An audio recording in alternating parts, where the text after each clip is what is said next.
proses untuk aku belajar jadi aku yang saat ini itu di 5 tahun pertama pernikahan menurutku. Oh, pokoknya sebelumnya tuh kayak sex is something new, something exciting. Karena memang gak ada yang namanya relationship yang mulus-mulus aja, tapi justru dari relationship yang gak mulus itu kita pasti belajar sesuatu. Gimana caranya kita menemukan hal baru di anggota keluarga kita, itu bikin less bosen.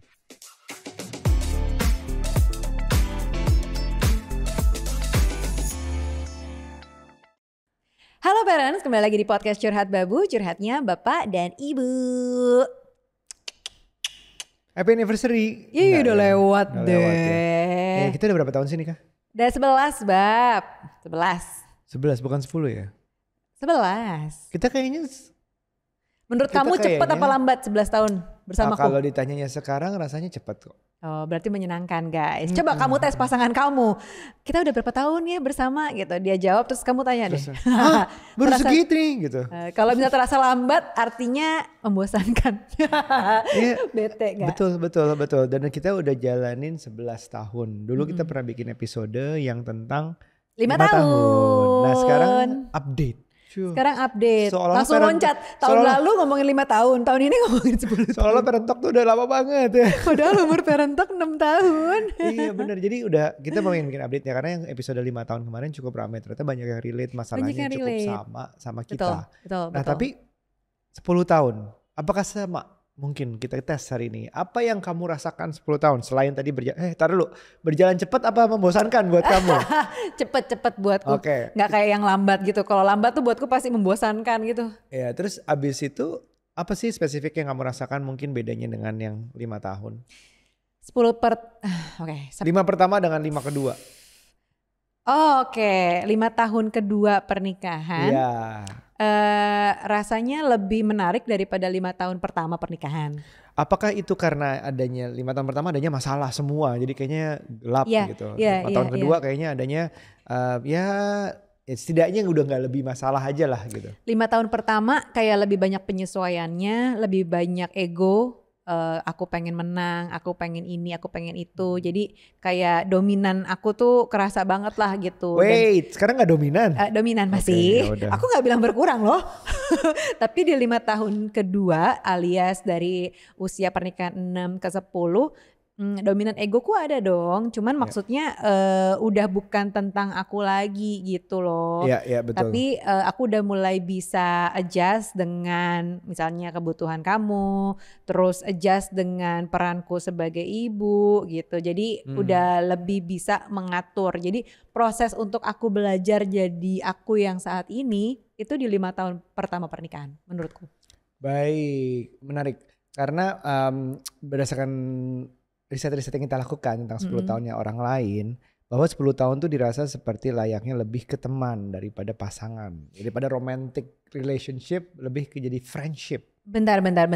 Kalau dibilang relationshipnya jadi kayak teman, in a way bagus loh. Berarti kan kayak lebih damai gitu. Namanya kita kayak teman saling membutuhkan, lebih banyak damainya, ya nggak? Itu sisi bagusnya. Sisi bagusnya. Tapi sisi kurang bagusnya, saking ngerasa sebagai teman, jadinya ya udah aja gitu. Satu, itu take it for granted. 2, mungkin dalam segi kehidupan seksualnya. Benar. Less. Tapi benar sih kita less ya. Nah, gini, dalam segi frekuensi mungkin memang. Karena dalam keadaannya 5 tahun pertama itu awal-awal tinggal berdua aja, awal-awal apalagi dalam usaha tujuan pengen punya anak, ada macem-macem lah. Yang 5 tahun kedua mungkin lebih ke arah kayak pokoknya sebelumnya tuh kayak sex is something new, something exciting. Otomatis tuh otomatis tuh jadinya kalau yang udah new terus lama-lama kan gak akan new selamanya. Pasti akan ada rasanya itu sudah hal yang biasa, bukan hal yang jelek tapi hal yang lebih biasa dari sebelumnya. Kedua dari faktor usia. Bahwa 5 tahun pertama dan 5 tahun kedua tentu kita tambah tua dong. Nah, faktor usia tuh ngaruh juga dari segi prioritasnya berbeda, dari segi tenaganya berbeda, stamina segala macam, waktunya dan gitu-gitunya. Jadi ya mungkin terjadi, sangat mungkin terjadi. Benar. Jadi mungkin less kayak dulu tuh sehari 5 kali, kita sekarang jadi 4 kali. Emang gitu. Kita pernah sampai 5 kali. Udah kayak sholat 5 kali sehari. Nah, tapi yang dirasain juga, tapi buatku menjadi teman sama pasangan di usia pernikahan 6-10 bukan sesuatu yang buruk juga sih, Bener, ya kan? Tergantung gimana ngelihatnya gitu, karena berarti udah ngerasa lebih nyaman gitu. Kalau mungkin 5 tahun pertama itu rasanya kayak memusuh alias lebih sering berantemnya, justru kan bagus dong. Usia 6 tahun pernikahan sampai 10 lebih adem kan? Karena gue dan Nuja juga bukan cuman pasangan suami istri, tapi juga teman, tapi juga teman bisnis, yaitu partner di bisnis ini. Kadang-kadang blur sih. Kadang-kadang blur memang jadi blur. Nggak tahu ya ini sesuatu yang baik apa sesuatu yang buruk. Tapi kita membicarakan kerjaan, kita membicarakan orang lain, as in temen, tongkrongan, tempat makan enak, apa segala macam, atau ngomongin apa as a double date sama pasangan lain tuh sebagai teman juga. Terus plus sebagai pasangan kalau lagi ngedate berdua tuh juga pembicaraan itu bisa beda-beda. Justru semakin kaya dari segi pembicaraan. Benar sih. Jadi kita bisa belajar bareng dari segi bisnisnya. Oh ternyata klien A begitu. Oh ternyata supplier B begini. Oh terus segala macam gitu kita bisa saling belajar bareng. Oh ternyata ilmunya begini. In a way it's good. Bener. Aku sih ngerasain bahwa perkembangan itu jadi lebih kaya visionnya, penglihatannya, daerah wawasannya segala macam. Benar. Terus kalau ditanya gitu, bosen gak sih 10 tahun bareng-bareng? Kalau buatku malah gak bosen ya. Kalau aku sih. Mungkin kuncinya di saat ini yang kita alami masalah bosen adalah tergantung tujuannya apa, lagi ngapain gitu. Yang kita masih bersyukur masih ada adalah adanya project bareng. Ya, selain Parent Talk ini, terus kita juga lagi bangun rumah, terus kita anak itu juga project dalam tanda kutip kan, membesarkan mereka adalah suatu project kita bersama. Ada 2 itu. Nah jadi gak ada waktu buat bosen karena semua tuh hal baru yang dipelajari. Aku kayak sekarang rumah udah di ujung finishing aja, ada aja hal baru yang ternyata aduh gitu. Tapi itu exciting dalam hal ternyata ini gini toh, jadi berikutnya mungkin gue jadi tahu. Benar sih. Itu bikin gak mengurangi bosen menurutku. Benar. Kayaknya berarti kita kalau misalnya teman-teman ada yang justru ngerasanya bosen sama pasangan gitu ya, dibuat deh project bareng yang di dalamnya tuh ada macam-macam rupa-rupa rasa sih gitu. Iya. Ya kayak tapi nggak harus kayak kalian harus bangun rumah, jangan itu uji nyali.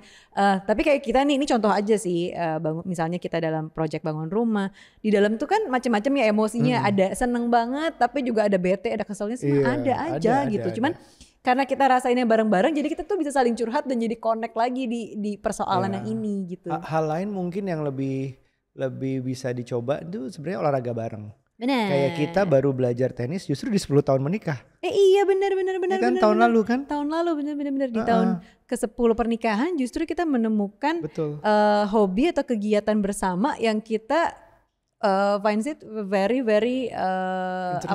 menarik banget ya. Jadi sama-sama belum pernah sama sekali nyentuh raket tenis, akhirnya bareng-bareng ternyata ya bisanya bareng, bukan berarti yang kita bilang cowok pasti lebih kuat, lebih jago. Enggak, kok Nusa juga jago dan kita main aku masih menang imbang-imbang. Terus loh. Enggak. Ini kita masih bisa main imbang. Jadi kita targetnya waktu itu 6 bulan aja deh pakai coach atau maksimal setahun pakai coach, sisanya kita bisa main sendiri. Dan benar kita bisa main sendiri. Kalau kita mau cuman butuh ambilin bola aja gitu, kayaknya nggak perlu itu udah bisa main setidaknya, udah bisa dihitung sebagai suatu game. Itu suatu project bareng kan? Benar project bareng karena rasanya nano kan, kayak antara penasaran, antara seru, terus bete kalau kalah dari pasangan, gengsi gitu. Tapi terus kita mau latihan bareng lagi. Pokoknya ya gini lah gitu. Jadi kalau dibilang bosen, mungkin kita kita membuat agenda yang bareng sendiri gitu. Ide-ide lain kalian bisa bikin belajar masak bareng, atau belajar suatu misalnya fotografi, atau belajar bisnis atau bikin bisnis bareng, bikin rumah, atau traveling yang lama misalnya, atau misalnya pindah ke suatu lokasi baru, entah itu kota, negara baru, itu juga suatu yang pasti exciting karena yang ditemui setiap hari itu hal baru dan itu yang bikin dan bersama dan itu yang bikin gak kurang bosen sih. Iya. Aku juga ngerasa gitu sih, belum terlalu bosen sih, belum terlalu. Nggak belum bosen. Walaupun sebenarnya kalau dipikir-pikir ketemu di mana-mana gitu ya, tapi kalau ada dipikir bosen juga ya gitu. Dipikir bosen juga ya. Iya ya, bosen loh sebenarnya kalau Ya orang udah gak usah pikir. dipikirin. Soalnya kayak kita di rumah ketemu, terus kalau kita kerja bareng gitu kan, terus kita misalnya ada acara klien suka diundangnya sama gitu kan, ketemu mulu ya. Tapi ternyata bukan ketemu mulu itu yang bikin bosen gitu. Iya, Karena benar. setiap kita ketemu justru gini. Karena kalau lagi di rumah sama anak-anak, buat aku sama Aryo tuh susah banget buat ngobrol. Iya. Selalu diinterupsi sama anak-anak. Sampai aku suka lupa mau ngomong apaan. Kadang kan kesel jadinya gitu ya. Aduh padahal tadi gue mau cerita seru loh, kok jadi lupa ya Kebayang gitu. tuh. Gue mau curhat ini tapi kok jadi lupa lagi ya gitu kan. Tapi begitu tinggal berdua doang nih, misalnya lagi kerja bareng di kantor atau lagi event bareng berdua. Malah bisa Malah jadi update. bisa cerita, aku tuh kemarin mau cerita ini lupa banget kayak gitu-gitu. Jadi Iya. ada hal yang diobrolin. Bener, makanya kita juga berusaha membagi waktu. Ini aku kadang-kadang penasaran sih, yang LDR tuh ada bosen gak ya gitu loh. Kita gak pernah mengalami, tapi kita juga pengen tahu. Mungkin ada yang silakan tulis di kolom komentar. Nah, aku juga suka mikirin tuh kayak kenapa kita juga suka melakukan ini buat mencegah bosan adalah bagi waktunya. Ya. Ada momennya gua sama Nucha berdua, ada momennya kita berempat sama anak-anak, ada momennya kita tambah teman-teman, ada momennya Nucha sama anak A, anak satu, Aryo sama anak satunya lagi, terus kita tukeran. Nah ada momennya dimana me time tuh juga penting. Iya. Nah Nucha sendiri mau ngapain, gua sama anak-anak bertiga. Nah terus sebaliknya tuh juga ada. Nah dan dengan pembagian waktu yang kayak gitu, itu mengurangi bosan juga menurutku. Benar-benar. Karena ada saatnya kita menemukan hal baru di saat misalnya ya aku sama anak yang nomor yang pertama tanpa ada ibunya, tanpa ada adiknya, dia cerita sesuatu yang berbeda. Ya. Tapi kalau ada ibu bapaknya udah fokusnya jadi merata keempat itu. Jadi hal-hal seperti itu intinya menemukan hal baru sih. Gimana caranya kita menemukan hal baru di anggota keluarga kita, itu bikin less bosen. Bener sih.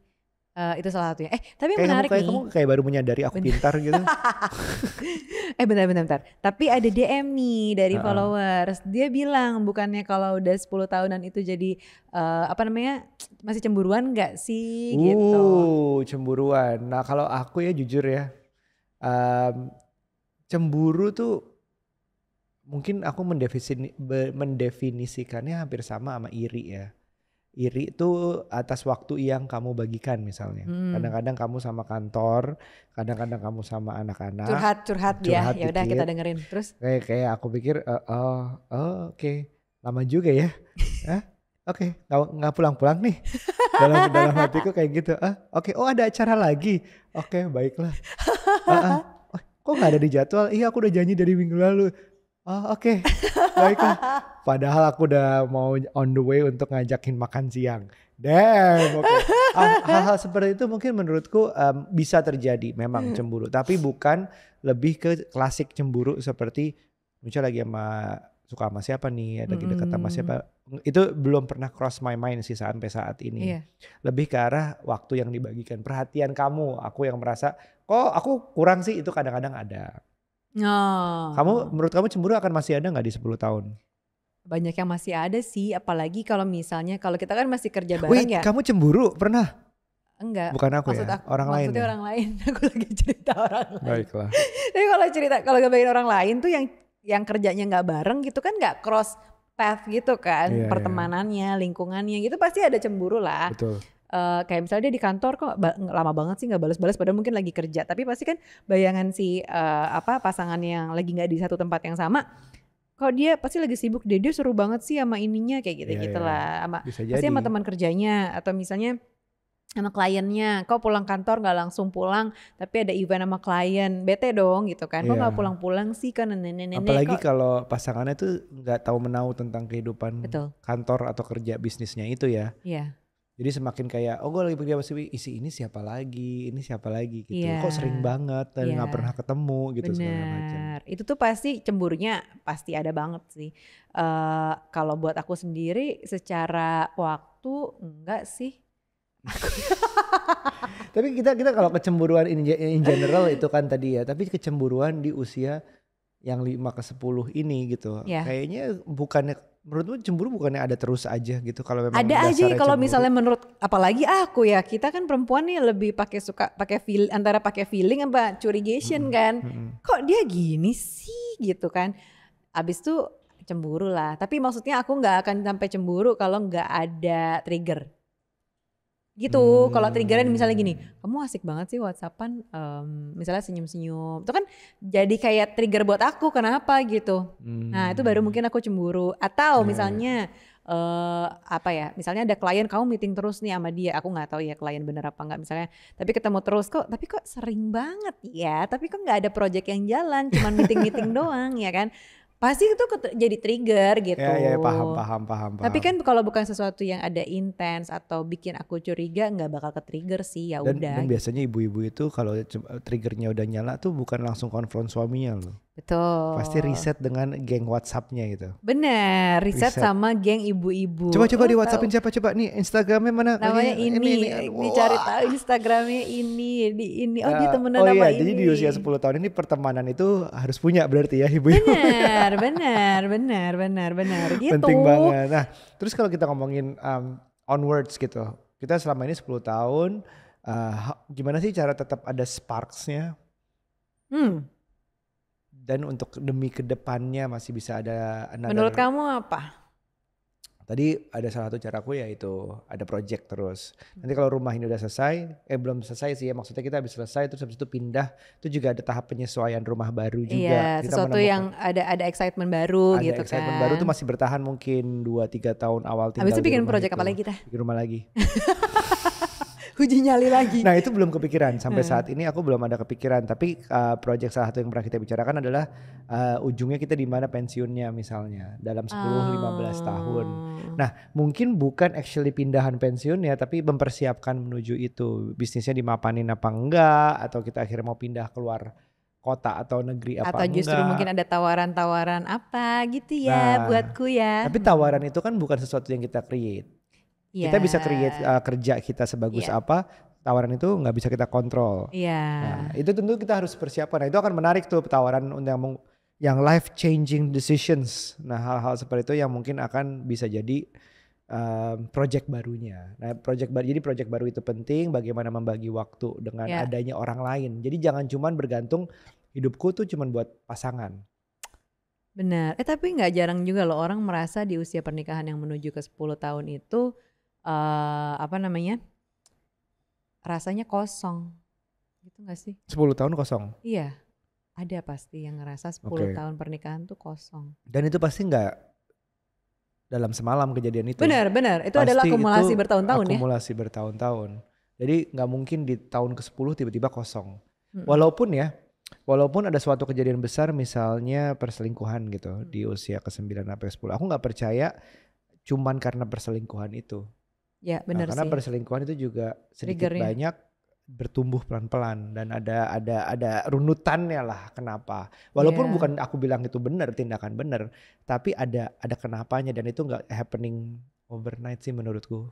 Benar. Nah, kalau kosong itu juga nggak happening overnight, pasti ada build up-nya. Nah, gimana kita menentukan build up-nya itu, menemukannya dan harus melakukan apa yang challenge-nya di situ sih. Dan aku ngerasa juga kalau misalnya ketika kita udah berhenti berusaha sih, kan apa yang kita lakukan mungkin mengusahakan untuk selalu misalnya bisa bareng, bisa seru, bisa sparks. Tapi kalau misalnya salah satu ada yang udah tidak berusaha lagi, itu udah rasanya kosong sih. Bahkan di saat ini menarik nih kamu ngomongin tentang berhenti berusaha, karena bagi yang ada kejadian ketidaksetiaan dalam pernikahannya juga kan pertanyaannya adalah terus mau gimana? Ya. Kalau memang masih mau berusaha dua-duanya ya diusahakan, balik apa enggak itu urusan belakangan, tapi diusahakan. Tapi begitu di saat udah berhenti berusaha ya udah berarti pernikahan itu mungkin harus ada berpisah gitu. Terus juga di saat aku juga melihatnya di saat berantem. Berantem atau berbeda pendapat itu juga jadi penting, itu menunjukkan seberapa mau dia berusaha memperjuangkan ini berhasil. Ya berantemnya ada berantem yang sehat lah ya tentunya ya. Cuman maksudnya lebih parah lagi kalau udah berantem aja gak mau. Berantem aja bilang bahwa dia bener aja udah gak mau sama sekali. Udahlah gak berantem tuh menjadikan sebuah arti ya bahwa itu avoidance. Udah aku gak mau ada masalah, aku gak berantem aja. Jadi udah gak mau berusaha. Nah itu yang agak flag lah ya. Anak sekarang nyebutnya apa? Beige flag bukan? Itu apa red flag gitu? Udah red flag kayaknya. Kalau udah gak mau berantem menurutku udah red flag sih. Oh gitu ya. Ya nggak mau berantem as in kayak ya udah emang saking nggak mau berantemnya terus di itu lama kelamaan ya udah. Kenapa kamu sering ya nggak mau berantem? Kadang iya sih. Mager asli. Tapi ada momennya memang itu, cuman di saat berantem dan nggak mau membicarakannya juga di saat kan ada yang aduh gue nggak mau berantem karena gue lagi capek, gue lagi panas gitu hatinya, tapi di saat ada momennya kayaknya gue harus bicarakan, nah itu bicarakan mau, nah itu masih usaha berarti. Ya benar. Tapi ya ini overall dari keseluruhan relationship ya 10 tahun apalagi berarti terdiri dari 2 kali atau 2 fase, 5 tahun pertama, 5 tahun kedua. 5 tahun pertama itu mungkin lebih banyak penyesuaian, lebih banyak menyatukan atau menyesuaikan ekspektasi gitu, atau misalnya lebih banyak egonya. 5 tahun kedua rasanya kalau 5 tahun pertamanya udah lumayan settle, di tahun kelima gitu ya mungkin perjalanan 6 tahun ke 10 tahunnya justru lebih mudah gitu gak sih ketika udah lumayan settle ya, udah sama-sama mau belajar. Tapi kalau aku melihatnya sangat tergantung di 5 tahun pertama gimana keluar dari 5 tahun pertama. Iya sih. Jadi kalau 5 tahun pertama dilewati dengan sukses, as in kayak walaupun ada masalah tapi akhirnya bisa menemukan, oh ternyata kita begini, ayo kita work on it, udah beres di 5 tahun pertama, mungkin 6-10 baru lebih gampang. Tapi kalau gak pernah diselesaikan ya mungkin akan menggunung sih. Benar. Oke, kalau gitu buat yang lagi berusaha di tahun pernikahan ya 6-10 tahun tetap semangat karena memang gak ada yang namanya relationship yang mulus-mulus aja, tapi justru dari relationship yang gak mulus itu kita pasti belajar sesuatu. Dan ya udah, aku selalu percaya apa yang disatukan oleh Tuhan gitu ya, itu memang sebaiknya sih selamanya gitu ya. Amin. Aduh mulia sekali Bu. Sama Dedeh gak aku? Oke, kalau gitu sampai ketemu lagi di episode selanjutnya. Jangan lupa untuk like, subscribe dan juga share YouTube ini. Sampai ketemu lagi. Bye.